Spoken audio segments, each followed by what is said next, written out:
Hello everyone, welcome back to another video with On Point Politics, your number one stop for all things polling and election analysis. And today we just did a poll with SoCalStrategies at the national level with our first mixed mode poll, and we're going to be talking about the results. Make sure to hit the like button and to subscribe for more content just like this.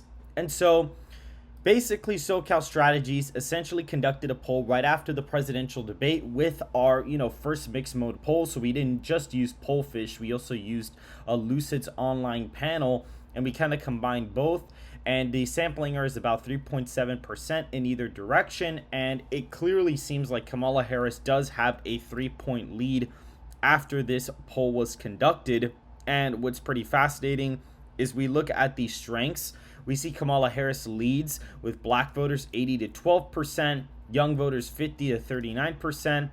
Donald Trump leads whites by about 8 points, which is still down from the 13% 4 years ago. So that is pretty nuts that he's still losing ground with white voters. But a lot of times in polling, he does get underestimated with white voters, and the Hispanic and African American crosstabs and some of the age demographics do tend to underestimate him quite a bit. It says that he was the overwhelming loser in the debate, 42% to 27%, but 20% said they did not watch the debate. And if you actually look at the debate crosstabs, when you look at voters who didn't watch it, they overwhelmingly break for Donald Trump. So it is kind of a skewed sample, and we do see here Kamala Harris is seen as the changed candidate by voters for 48 to 44%. This is contrast the recent survey by the New York Times, which had Donald Trump leading that same question. And overall, American voters prefer a candidate who will bring change to America versus a candidate who will bring Washington politics back to normal. And so we did see somewhat of a response bias in this poll. It was somewhat of a heavy sample, about D+8, D+9 unweighted. So it did kind of skew to the left. If we look at the crosstabs here, we do actually see that Donald Trump is winning with whites by 8. He's actually winning Hispanics by 7 points. He's losing African Americans by 68 points, losing Asians here, which is pretty interesting. If we look at education level, he's leading non-college by 3, still 7% undecided. And looking at college educated, Harris only leads by 12 points. So and you look at men, it's tied, but a lot of the undecideds here, if you look about basically half and half of each gender are undecided right now. And Harris only leads women by 5, which isn't even really great either, because Biden won that group by way more than last time. Looking at 18 to 29-year-olds, Harris only up 11 with that group really isn't necessarily the best look at all.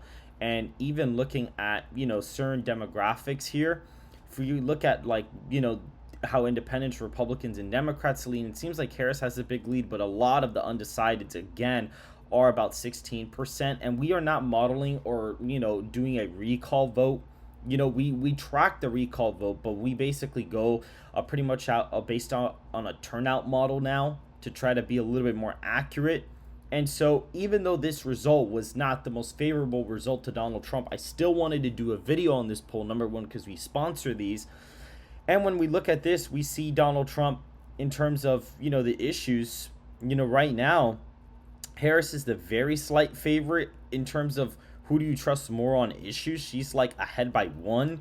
Neither is about 4%. Unsure is about 3. And when you see Democrats in our Wade sample are ahead by about 1. Now, what's pretty interesting is when we actually put, this into the polling average, Donald Trump is still, at 48.8%. And also a new Economist YouGov poll came out. We also plugged that into the average too. Harris does go down to about 46. So the past couple of days, she kind of has been going down. Trump still leads by almost 3 points in the national popular vote.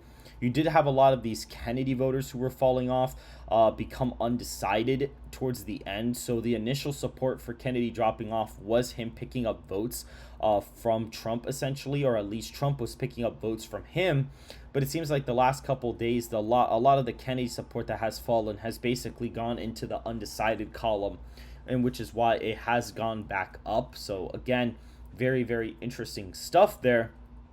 But Donald Trump still has a big lead. But even if, let's say, she were to pick up a lot of the undecideds, she would still be at above, a little bit above 49-ish. She'd be at like 40, almost at 50, but that wouldn't be enough for her to win the Electoral College. Her winning the popular vote by one doesn't do it. And even when we model out all the crosstabs from this poll, this is the result we get, where it's similar to 2020 in some ways, but Arizona, Georgia, North Carolina are lean states.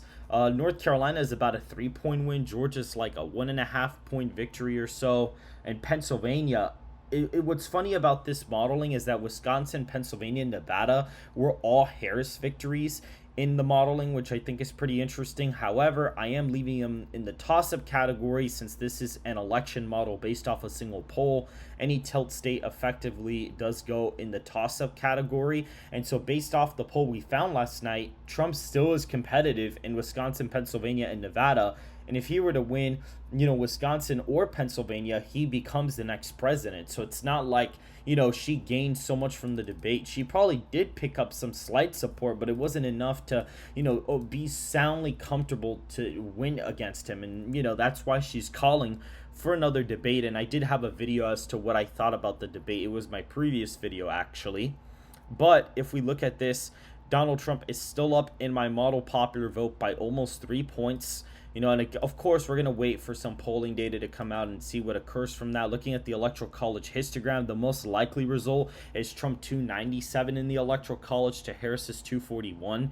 So very interesting stuff. That is the most frequent result. That basically means that Trump would pretty much get all of the states that are in blank except Michigan. So that is a good sign. And a lot of the voters. Now, here's the problem for Trump. In our poll, at least, that we did with SoCal, a lot of the undecideds are more educated, non-white college voters. So that is a little iffy, but you also have a lot of non-white, no college voters either, and those tend to lean more conservative. So it's a little bit iffy based on what we're looking at here.